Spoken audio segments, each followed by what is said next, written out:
This is Rabbi Shafir Lobb of Congregation Eitz Chayim in Port St. Lucie, Florida, trying to get my little phone set up here for the folks watching on Facebook as we stream it, but we're also on Alexa and Google Home. All those great things. It's your chance to give me a call. Perhaps you thought of a question last week when I was in Arizona, as was just mentioned, picking up my graduation, my second PhD.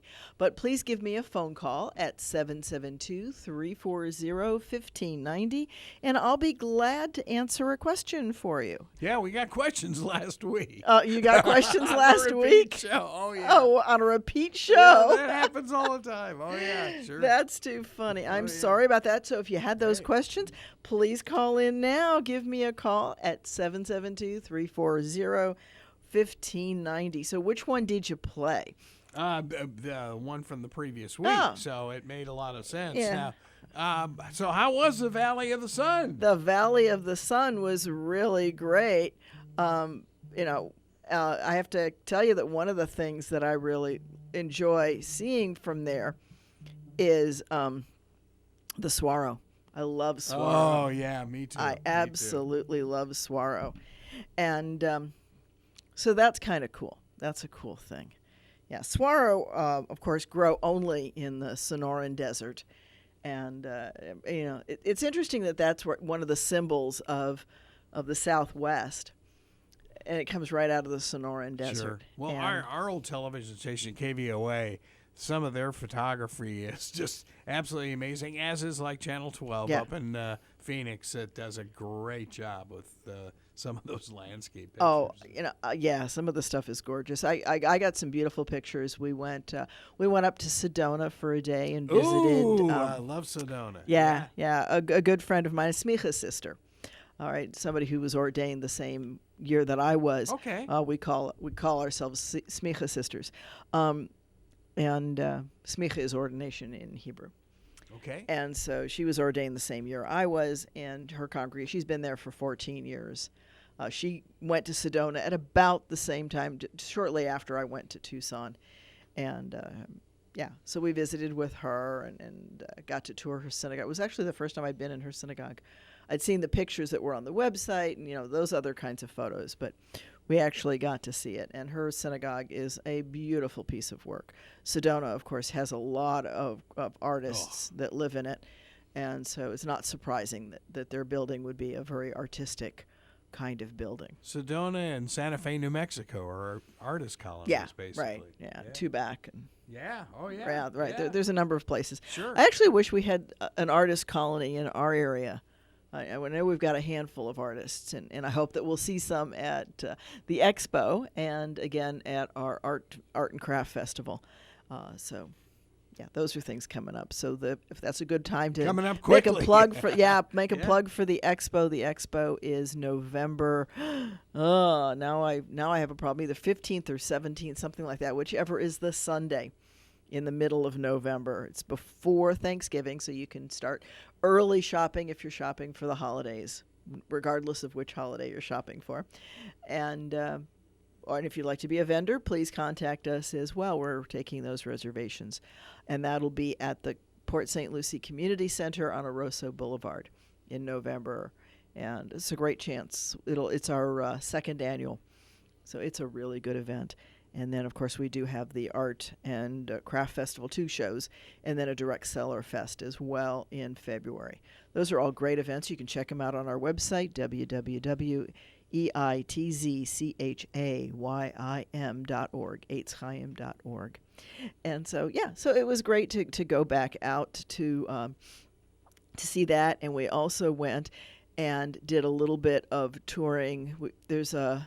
In Williams, Arizona, of course, there's the train ride that goes to the Grand Canyon National Park and back.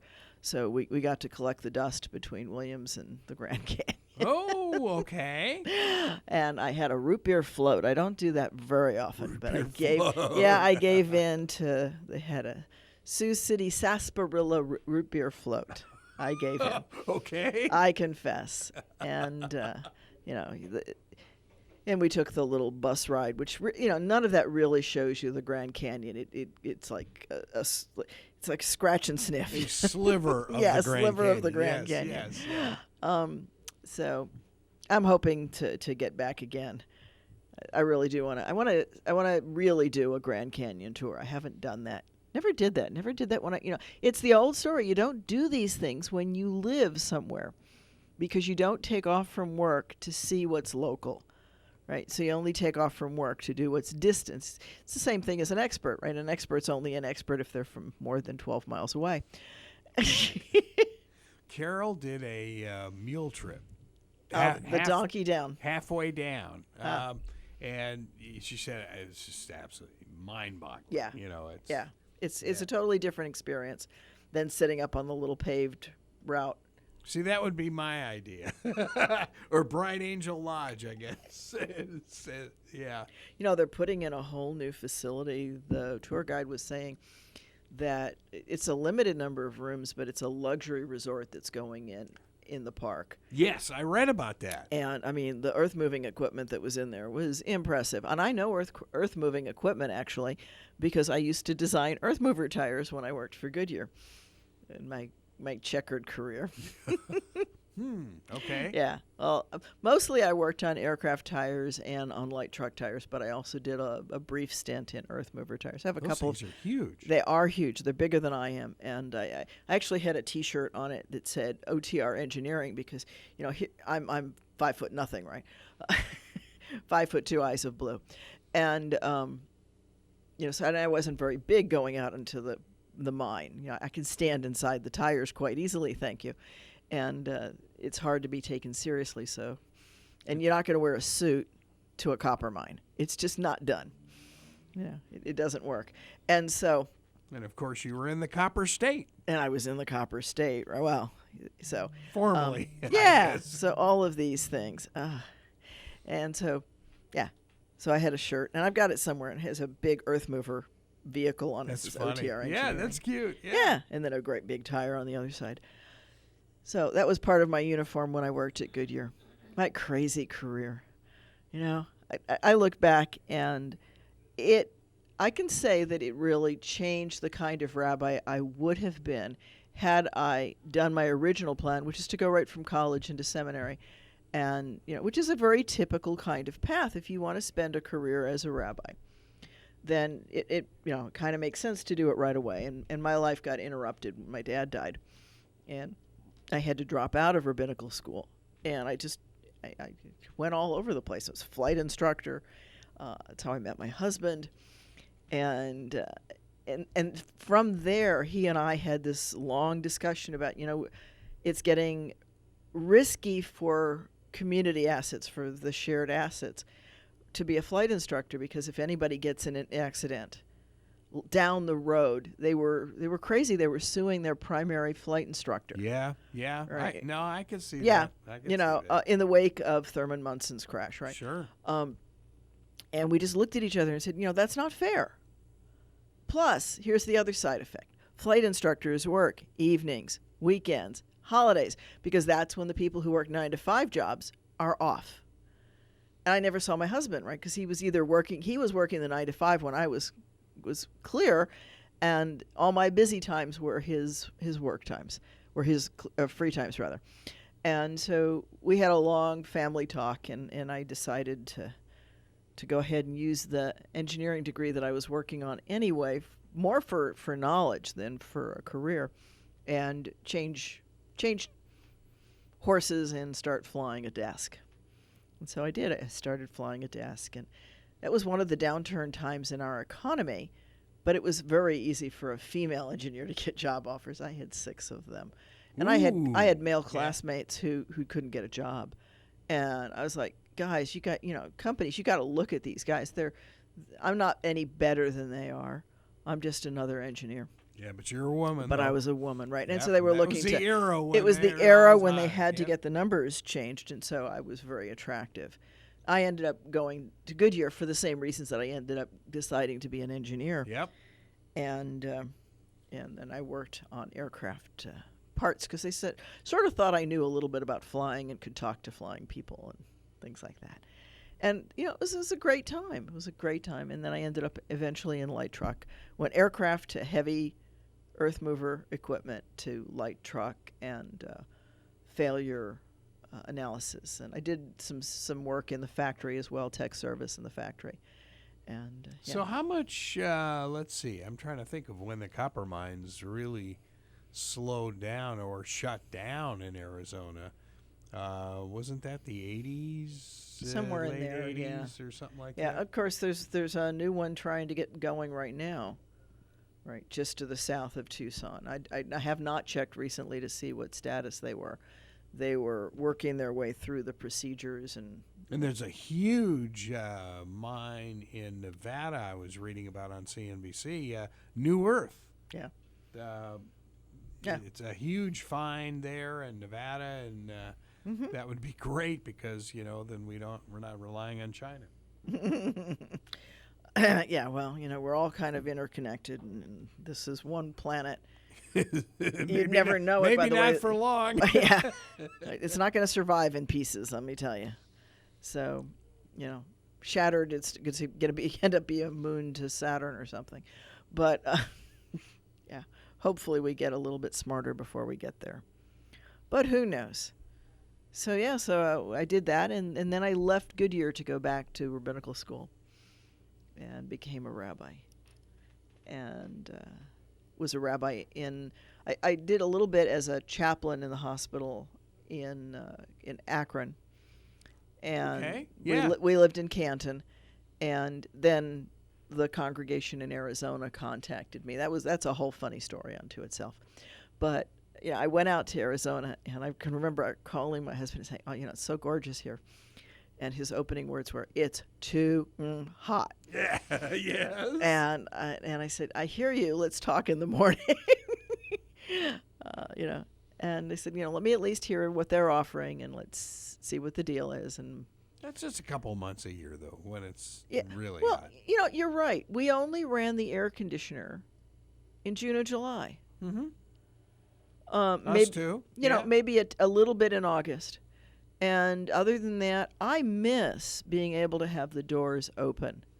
I miss all the windows open. All the windows open, yeah. and screens closed so that you didn't have uninvited guests, but because there's certainly an abundance of those.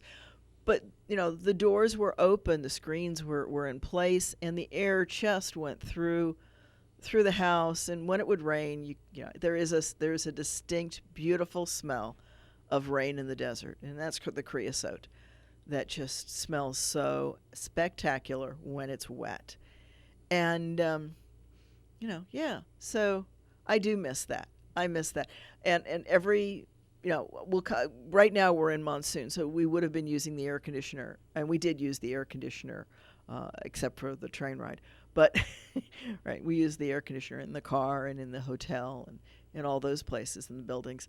And I miss the wildflowers. Oh, yeah, Sabino Canyon and it's so gorgeous. I have to tell you, I looked, and the saguaro, the tunas were mostly down already. The prickly pearhead, their tunas were looking like, oh yeah, let's grab some of those. I didn't have time to, but yeah, I miss some of that. There's no question. That part of the world is just beautiful and spectacular. And we went up to Sedona, and then we went, like I said, that little Grand Canyon stint. But in retrospect, I almost wish I'd gone to Zion Park. Whoa. Yeah, but that's a little bit healthier jaunt. That's a healthy jaunt. I was going to say, yeah, that's a drive. That's a drive and a half. I'm talking a whole day. Yeah. I would have had to extend one more day, and that would have messed the whole schedule up. And can't do that, so I understand. So we settled for the little tiny rim of the south rim of the canyon. Yeah. When you have a week. Yeah. Do the whole trip. Yeah. I mean, Flagstaff's I'm going to do that. We've driven through it because we used to go to a conference in Salt Lake City, and we would drive. And I think one time we even drove to Colorado for for the rabbis' conference. And it's beautiful. It's gorgeous countryside. There's no question of that. And it was kind of funny because we had gone up to Sedona, and I had forgotten something at the hotel in Phoenix. Uh-oh. Yeah, so my evening from Sedona was spent going back to Phoenix and getting in the traffic. But the scenery was just so beautiful down and back. That was a wonderful ride. But you had to fly back out of Phoenix anyway, right? Yeah, we had to fly. Yeah, we kept our flight out of Phoenix. And we made very good time. My trip back and forth, I got caught in traffic going into Phoenix. On the weekends, apparently, that road is just not fun. But on a Tuesday morning, which is when we came back, it was an easy breeze. It was a very easy ride in. So how was TSA? I've got to ask. Okay, so here's the funny story. Oh, no. I've got a funny story for that. I did a poster. I was invited to be in the poster competition. Out of the 1,600 graduates in my class, 36 of us were invited to present a poster. I was one of those. I didn't get Poster of the Year, but I got a small award. So I'm thrilled with that. But anyways, part of that, I had my old marketing background. I had candy out in front of the poster to invite it, to make it easier for people to sit and talk to you. Sure. Yeah, it's an old thing, easy to do. And so, as I always do, I overshopped for candy because the Jewish mother in me cannot run out of food or candy or anything. So I have this abundance of candy left over after the poster session's done, and I threw it. I had a little Ziploc bag for it. I threw it in the Ziploc bag, threw it, and dummy that I am, I put it in my carry-on. Well, wouldn't you know, TSA pulls that item out of my suitcase, has to swab it. I'm like, really? I've got a container of leftover Thai food that we'd eaten that I'm bringing home. That didn't bother them. I have wires from all of my electronic equipment. That didn't bother them. What bothered them? The bag of Starburst candies and Jolly Rancher hard candies. I'm like, really? Really? And they had to test it twice with 2 machines. And I'm like, okay, that had to get pulled. Fortunately. And a few for each agent. Yeah, I'm sure. Yeah. Oh my, that's bizarre. That was too funny. Yeah. None of the other things that were in there, and there probably were some things that should have been questioned. But yeah, that's what got it. I had a souvenir mug from the train ride in there with a flute stuffed in it. I had some weird stuff, but nothing probably that they're not used to seeing because it's a tourist area, so you're bringing home tourist stuff. But yeah, that's what got it. Not the chocolate bar in the foil wrapping, but the candies, the Starburst and the Jolly Rancher. Yes, Carol's concerned about how much toothpaste we can take with Yeah. us. Well, you can get those little travel toothpaste. That's what we're doing. And, and I check one bag so that I can throw my shampoo and I can throw my, whatever. I don't have to worry about liquids, and I throw them in there, double bagged, and I had checked a bag, and it had, the jelly beans that I brought home for my husband and stuff like that was in the checked baggage. But this one bag of candy, because I didn't think anything of it, and just dumped it in there. Yeah, that's what TSA had to pull it apart, and that wouldn't have been so bad, except that I was like the 7th suitcase they were checking. Yeah, they've got 2 people checking, and they've got this whole, it seemed like every suitcase, every carry-on bag was being stopped, and I'm like, okay, I see a pattern here. Try to discourage people from carrying carry-on baggage, and I'm sorry. There were some things that I wasn't going to check, like my robe, my regalia. That stuff's expensive, and I wanted to make sure I had it. Right, exactly. I didn't want to arrive in Phoenix and find out that my regalia was going to Hawaii. So, although that would not be a bad shot either, right? Well, it wouldn't be if I could go to Hawaii and it could go to the that's right to the graduation, and that was part of the fun. So I carried it. So of course it had to go home in my carry-on baggage as well, and TSA was fun. We were pre-checked on the way to Phoenix, but I've learned something. If I check in on my phone, I don't get the pre-check. If I check in on a computer, I get the pre-check. Something about Delta's website and the way that my account is set up with them. I have to see how Southwest works Yeah. with that. This particular flight was Delta. And I'd noticed that one other time when I'd checked in on the phone that I didn't get the pre-check, and I didn't get it this time. So, oh well. So I got to take my shoes off and my computers out and reassemble the suitcase. But the candy was the problem. Did they make you turn the computers on? No.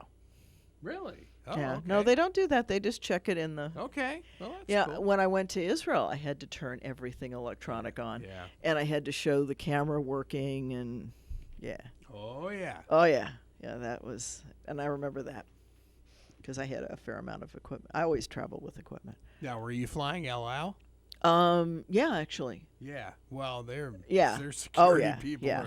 are And amazing. that was actually kind of funny because I'm thinking now about the second time that I went, and of course I had my first trip to Israel, the visas in my passport, and they're reading everything that's on there, and so they're just like asking me a gazillion questions to see if I'm really me, and I finally just looked at the guy and I said, "Look, you and I both know that you read what was on there." If I want to play a game, I can read that too. And so you're not going to catch anything on it if I'm half decent. But I'm not playing a game. Sure. Yeah. Wow. And then he just kind of stared at me for a couple of seconds and settled down. Thinking of El Al, I remember during the '84 Olympics. Yeah. And I was at ESPN at the time, which ABC had the rights. And we were up at this massive synagogue in West L.A., and they were holding a service for the wrestling team, and there were threats. Mm. So it was amazing because all of a sudden we get there's this wall of LA police who basically were told by the Israeli forces who were surrounding the synagogue, we don't need you here. So the LA police were lining this road that runs right next to the San Diego freeway. And meanwhile, they're all, in camouflage all the way up to the doors of the synagogue. And it was all Israeli forces. And nothing happened, thank goodness. Yeah. But, boy, it's a whole different world. Yeah. Yeah, it's... I enjoyed the time that I lived in Israel very, very much, and I wouldn't change that experience for anything. Did you feel safe all the time? Yeah. Probably a little too safe, because maybe I'm not smart enough. But not so much the second time. The first time I was there, I was younger, and I can remember being at a base, an army base, and it was night. It was close to nighttime, or it was nighttime, and there was shelling going on far, not close, but I thought it was far away, and I was going to go for a walk in the parking lot to go get a better look at it. The soldier says, no, grabs me and pulls me back in the building, and kind of said, you don't go out there and present a little heat target for them. And then he says, "You're not from here, are you?" Yeah. So it was sobering the first time that I walked out of the airport in Tel Aviv. Look up and there's a guy with a high-powered rifle. A couple of guys and gals walking around with high-powered weapons, and they mean business. An Uzi's not a toy. It's just not, especially not in the arms of or in the hands of an Israeli soldier. And I think what we learned during the Olympics is they don't have a sense of humor, the soldiers. Not usually. No. Yeah, it is all business. Yeah, when they're on a mission or an op, they're focused, very much so. And rightfully so. Yeah, but did I feel unsafe? No. My parents were back in the States, and they'd hear the news and they'd be like, this happened, and I'm like, where? Because I didn't know about it. And it wasn't like you did hear about big things, but the little stuff that the American media makes a big flash out of, you don't hear so much, and it's not in most of the. How can I say this? The issues are in isolated or special areas, and the tour guides know how to keep you away from those. Okay. for the most part. That's good. Yeah. Yeah. Yeah. So, I mean, tourism goes on and on and on, no matter what's going on there. And, it's a different kind of a thing that I think most Americans have a perception of, because most Americans, except for our military, have not really been in a combat environment. And so... It was 98% of us don't know that. Right. And even those who have some military experience don't have to worry about personal security on a day-to-day basis, because it's just not that big a threat most of the time. Recognizing that there are parts of, there's parts of St. Lucie County that I wouldn't recommend somebody to be in who's not familiar with the area, particularly after dark. Right. There are times when it becomes more dangerous, and the same thing's true in Israel. There are areas that are more likely to have a problem than others. And that having been said, right, the southern communities that get the shelling periodically from Gaza, that's scary. That's very scary. Even though not a lot of, this is going to sound really weird, the numbers of fatalities are not that high, but as Schwarzkopf said, it only takes one mine in the field to make it intense. Right. It doesn't take a lot. And that's part of the deal, right? There were other times that a group of my colleagues were in Israel during one of the intense periods, and they were having to go to shelters and things like that. So it can get intense, but there are shelters through much of the country. So no, I didn't feel unsafe. I felt like I could travel. You definitely felt like you could walk just about any time of day or night in Jerusalem. A fair amount of police presence, partially because the police and the military are not unconnected, and so there's this presence, even if they're just directing traffic. Mm-hmm. And you still know that they know how to use the weapons at their disposal. And, you got to trust them to do what needs to be done. Now, that's not going to work if you're a super spook, but yeah. But for us average folks, that's plenty fine. All right. I'm much less safe in some parts of Tucson or Miami than I would have to worry about in Israel. Interesting. Yeah. Yeah. Again, unless you're in one of the areas that has a more intense issue. Yeah. Had my routine when I was there. And I love touring there, too. I love touring. I love touring just about anywhere. There's always beautiful things to see. So, on that note, if anybody has any questions, I'm not hearing any phone calls. You got phone calls last week. Do we need to play this back again? That always seems 772-340-1590. And feel free to give me a call and ask me a question. And I'll be glad to do my best to answer them. So, on to bigger and better things. We're starting to come toward a time on the Jewish calendar that's particularly hard, and that's Tisha B'Av. We talk a little bit about destruction and everything that's going on. In about a little over a week, in the 10th of August, is Tisha B'Av, which is the 9th of the month of Av. Right? And we're about to start that month. That's the lowest point in the Jewish calendar. It's on that day, the first and second temples were destroyed. The Warsaw Ghetto uprising was put down on that day. The Jews were expelled from Spain, along with the Muslims, in 1492 on that day. It's a day that Jews and Muslims? Yeah, Jews and Muslims were both expelled from Spain. You don't often hear that. No. But, right, the point of Ferdinand and Isabella is they were re-Christianizing Spain. That was the whole point of it. And you basically had the old standard choice: become Christian or die or leave. Right? And so it was an expulsion. And, Columbus marks that in his diaries. He says that there were boats of people leaving Spain because it was the last day.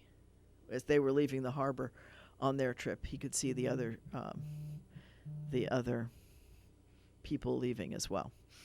Yeah, So it's a low day. It's a day of mourning. It's a day of deep introspection. It's a day of feeling abandoned, or as close to abandoned as we get in our tradition. The Torahs are taken out of the ark. The ark is draped in black. It's a very dramatic, stark kind of a holiday. Holiday is not the right word. Commemoration. I was going to say commemoration. yeah. Commemoration. And it's the one day of the year where we do not wear a prayer shawl in the morning. We don't wear one. Wearing black? Some people will wear black. A lot of people will wear black because it's just such an intense day. The mood, of course, lightens as you get further into the day, and then you start the climb up to the High Holy Days, which is the high point of the year. So it's pretty cool. And as Stuart likes to mention, his father apparently had his bar mitzvah celebration this time of year, because he talks about his father saying Nachamu, which is the Saturday right after Tisha B'Av. Oh, no. Is called my people be comforted, Nachamu. Okay. Yeah, there's some beautiful melodies to that to that piece of text as well that come to my mind. So yeah, we're coming up to that dark time. We're in the period between the Romans breaching the wall and burning the temple. Yeah, pretty serious time of year. But you have to remember those things, and you have to look at them and say, what do I need to do to make the world safe enough for everybody that nobody wants to do that kind of thing? That's a tall order. Right? How do we share the precious resources on this planet in a way that nobody gets greedy, nobody gets obnoxious, and nobody feels left out? What is so sad, you talk about the destruction of the temple, all the destruction that ISIS did, all the relics and... Well, the things that really get to me about that is that a lot of what they're destroying is Zoroastrian artifacts, and that's a religion that most Americans don't know anywhere near enough about. You said that the other day. Yeah, I said that the other day. Yeah, Zoroastrianism. It's not. I find it almost unconscionable that there are textbooks that barely mention the religion, and without it, I don't think Christianity would look like it looks, and I'm pretty sure that Islam wouldn't look like it looks because of the influence of Zoroaster. Zoroaster walked on water. Hello. Right. Zoroaster and the star in the east are the piece of connection. Wow. Yeah. Yeah. So there's no star in the east in Jewish scriptures. There's no forecast of that, but look to Zoroastrianism and you'll see a whole lot more.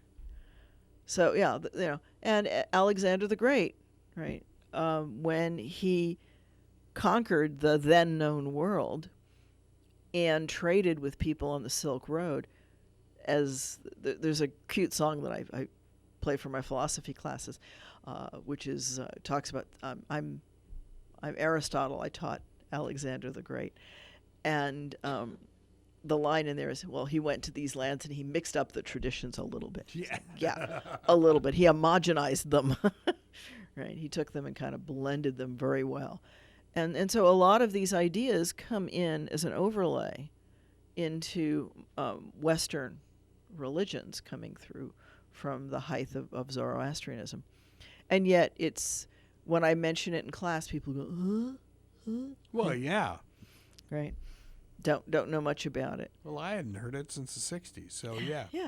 And yet, like I said, there's a Zoroastrian chaplain at Harvard. I know because I have a video from him talking about, being Zoroastrian in a modern facility.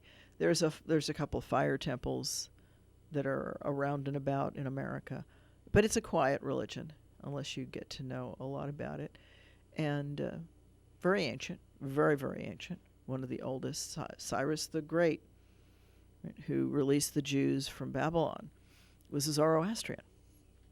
Wow.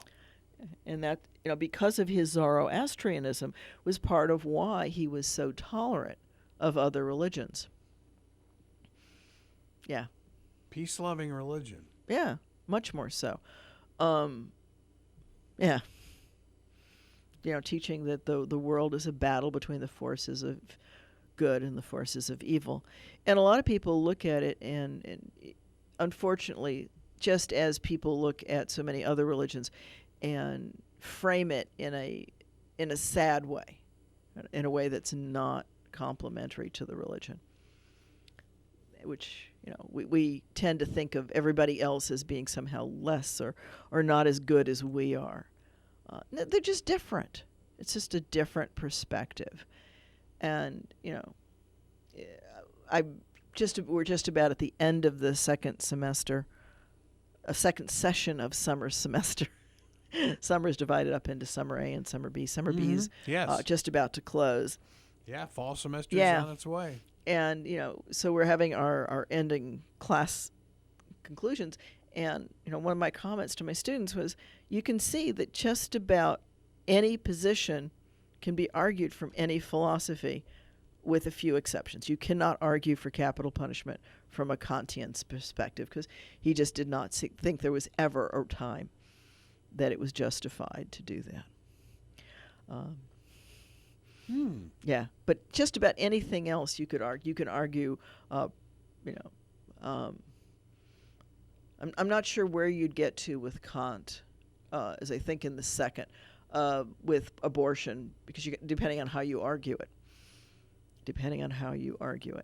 And so where did the Sharia stuff come from? Well, Sharia simply means that it's usually civil law, and it's usually more about inheritance and who gets custody of the kids in a divorce and things like that. So it's what we would call family law or civil law. And all it means is that these rules and regulations have to be in accordance with the requirements of the Quran.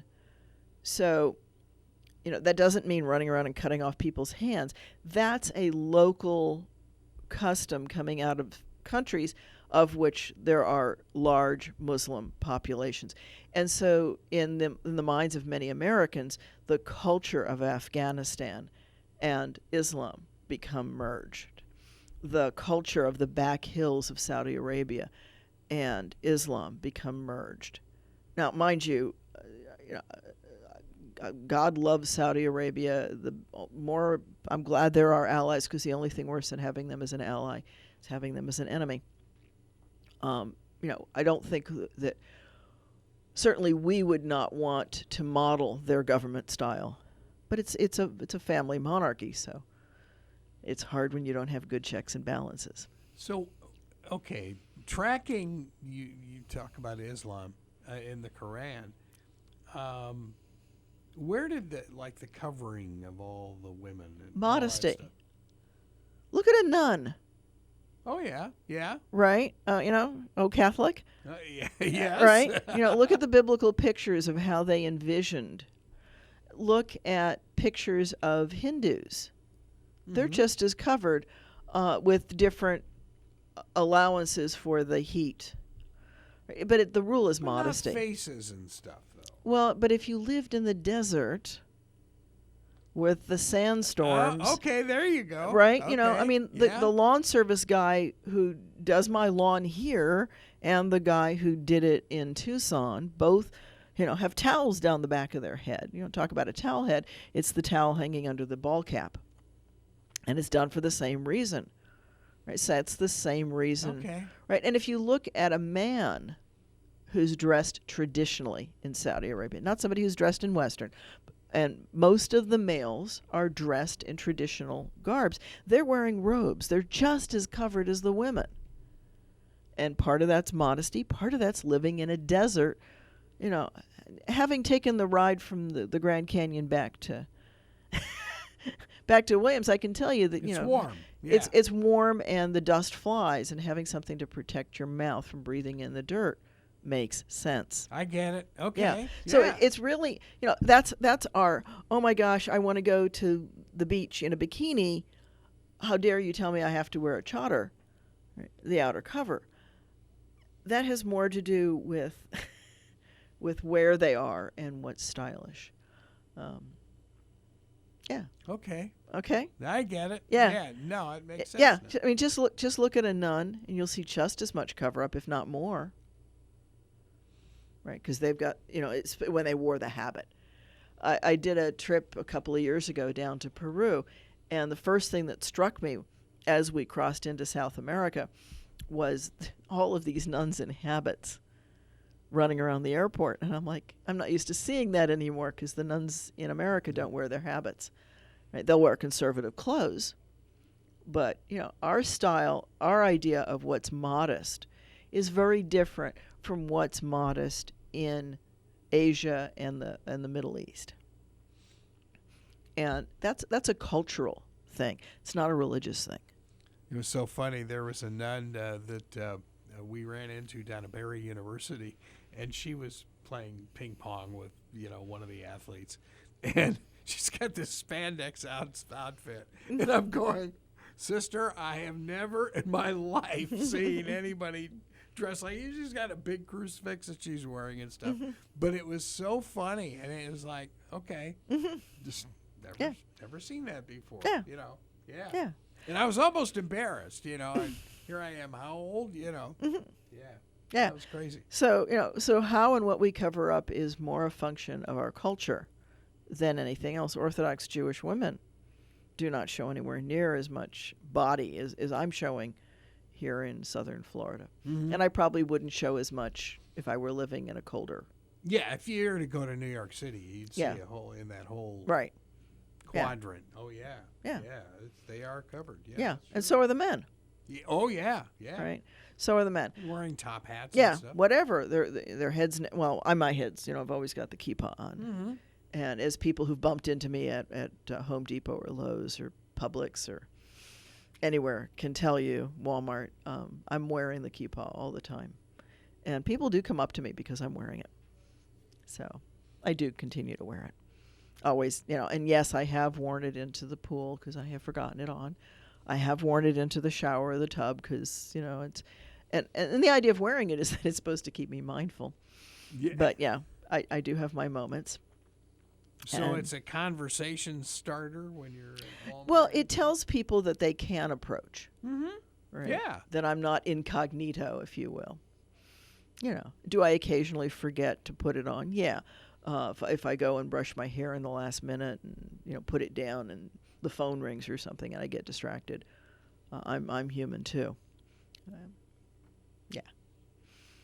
But, all these kinds of... Now, there's another piece, okay? Part of the Zoroastrian code of dress is to have your head covered. Right. Okay. Ideas traveled up and down the Silk Road. You mention the Silk Road all the time. The Silk Road is very, very important. It was essential because it's where goods traveled. We know that goods traveled extensively because, ivory and jade, right, from one end of the Silk Road ends up in Europe. There's no way for jade to get into Europe except through the Silk Road. And just as today, who do you like to shop with? You like to shop with people you know. Right? Service is important and personal relationships. You'll buy from your friend before you'll buy from a stranger. Even if it's more expensive, you'll figure that it's worth it for some reason. And unless it's a computer. Yeah, well, understand. But I don't think they were trading computers back then. Abacuses, maybe. Abacus, yeah. But, right. And the need to write things down, thank you, Phoenicians, right, has part to do with that trade. Because you got to keep track of how many pieces of jade go this way or that, or myrrh or incense. Right? Magi are Zoroastrians. They're not anything else. Whoa. Yeah. Another curveball you throw. Yeah, I love to throw curveballs.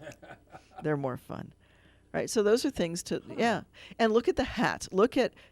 Go and look at Zoroastrian artwork and look at the pictures of the Magi and look at the hats. They're a very distinctive hat that they're wearing, and it's the hat of the Zoroastrians. Yeah. Wow. Yeah. So there's this overlay of different stories that Constantine and his followers. And not necessarily the people who followed him, but the people who followed after him, right, his successors, had a lot to do with the shaping of those traditions and how Christianity comes to be what it is. But that's all in early church history. And that's when it shifts from being the religion that Jesus taught, which was Judaism. Because he was born and raised and lived and died for being Jewish, as a Jew, right? And at some point it shifts and changes, and it takes in this overlay and becomes about Jesus.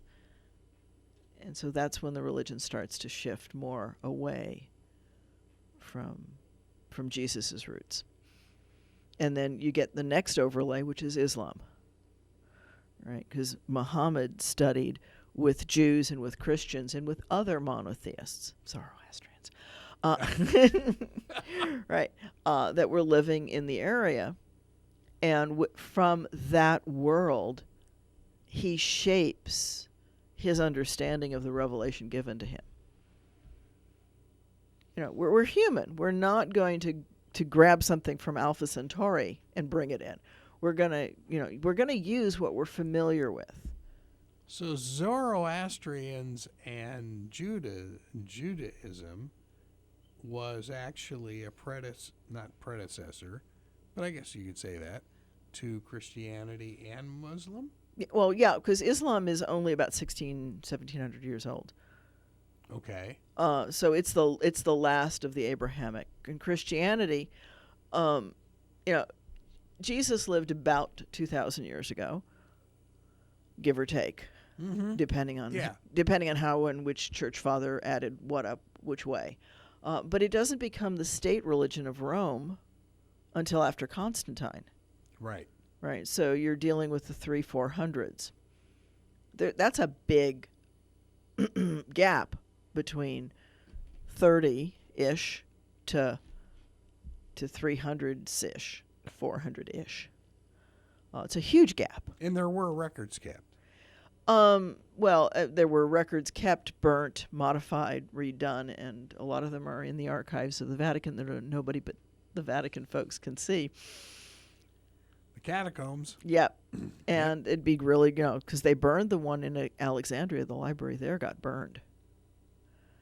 So not much survived, unfortunately.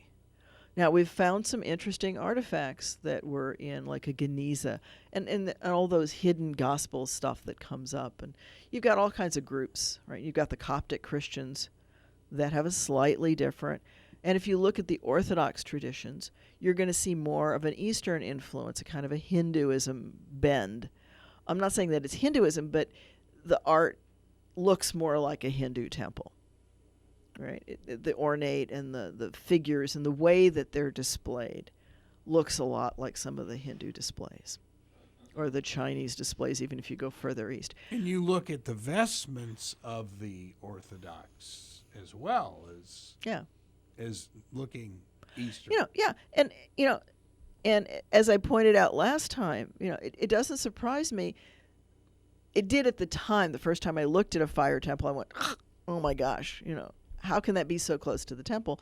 Until I realized that Cyrus the Great, of course, sent his son, the architect, to help rebuild the temple. And gee, a surprise, surprise, they might build it in the architecture that he's used to, namely a fire temple. Mm-hmm. So I'm not surprised, given that there were not blueprints in Torah of what it should look like. There is a temple scroll that comes out of the Dead Sea Scrolls. It's another one of my passions. But it doesn't look anything like the temple. And it describes an incredibly large, hugely large temple, much bigger than it actually was. And it has catacombs and all kinds of things in it. But that one, I'm not quite sure where that might have come from. But certainly the Dead Sea Scroll about the battle of the sons of light and the sons of darkness, that's a Zoroastrian influence. So it's all through the area. The idea of facing into the light comes out of Zoroastrianism.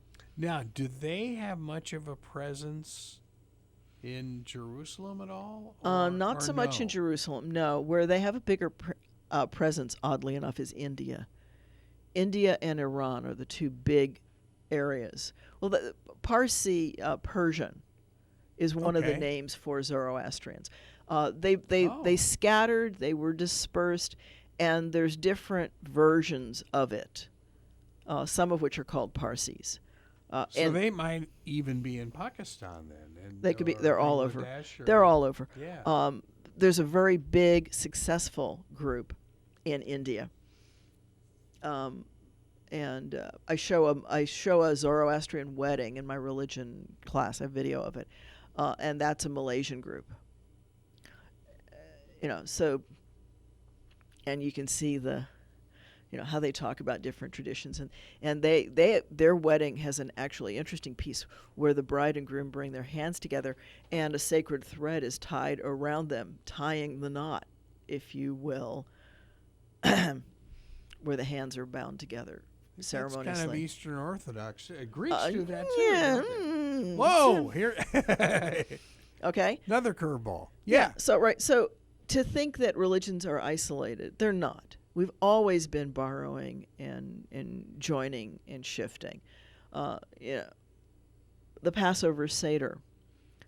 We can talk about this more another session because we're almost out of time. But the Passover Seder, as we know it today, Jesus would not have recognized, because it did not get formed into its current shape until after the temple is destroyed, which doesn't happen until about 30 years after Jesus is crucified. So, and what did the rabbis do then? They looked around, they looked at the Greek symposium, and they took pieces from it, and they took very consciously pieces from the Persian, the Parsi, the Zoroastrian, Nowruz, the festival of spring. If you Google a Nowruz spring plate, it looks amazingly similar to the traditional Passover Seder plate. Has the same kinds of vegetables on it. It says spring vegetables and things like that. And so the rabbis looked around and said, we'll take, A from column, this from column A and that from column B, and we'll put it together, we'll turn it, we'll make it Jewish, and we'll turn it into a night of questions and learning. Because we can no longer do the traditional meal. The traditional meal required the temple to be standing. And so they had to change it. They had to change it in order to survive. Wow. And that's part of life. This has been Rabbi Shafir Lobb for Ask a Rabbi. Thank you.